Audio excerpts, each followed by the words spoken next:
সোহরাওয়ার্দীতে March for Gaza, গর্জে উঠল লাখো জনতা, কেঁপে উঠল মানবতা। বিস্তারিত দেখুন বিশেষ প্রতিনিধি আব্দুল মাহমুদ মোহাম্মদ ইউসুফের পাঠানো প্রতিবেদনে।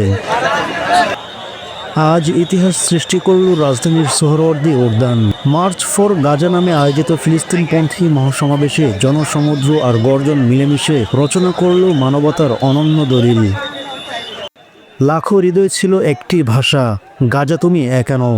সকাল থেকে রাজধানীর পথে পথে কেবল এক দৃশ্য, গন্তব্য একটি সোহরাওয়ার্দী উদ্যান।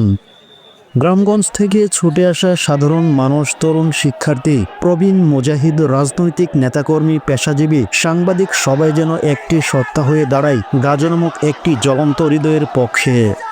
উদ্যান ছিল কানায় কানায় ভরপুর, এমনকি আশপাশের রাস্তাও রূপ নেয় জনসমুদ্রে। ইসরায়েল নিপাত যাক, ফিলিস্তিন জিন্দাবাদ, গাজার কান্না থামো এ স্লোগানে প্রকম্পিত হয় ঢাকা শহর। ফিলিস্তিনের প্রতিচ্ছবি এ জনতার চোখে মুখে ফুটে ওঠে। বক্তব্যে বক্তব্যে, চোখের জলে পতাকা ওড়ানোর কণ্ঠের ধ্বনিতে প্রতিটি মানুষের ভেতরে যেন বাস করে এক একজন গাজাবাসী।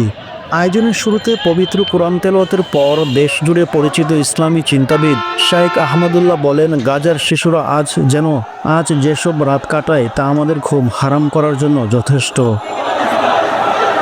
নেতা নয়, আজ মঞ্চে ছিল গাজা। মঞ্চে কেউ নিজের দল, মত, ব্যানার তুলে ধরেনি। বক্তারা বলেন, গাজার গল্প বলেছিলেন ৭৫ বছর ধরে চলা জুলুমের ইতিহাস। জনপ্রিয় মুফাসসির ডক্টর মিজানুর রহমান আজহারি বলেন, গাজার মাটি আজ রক্তে রঞ্জিত।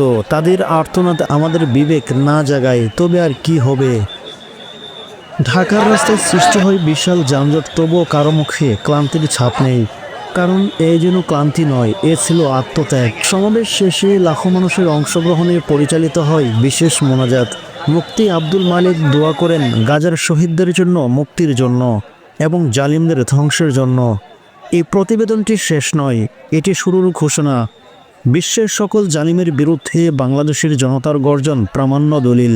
গাজা আজ একটাই বলছে, বাংলাদেশ আমি তোমাকে দেখছি।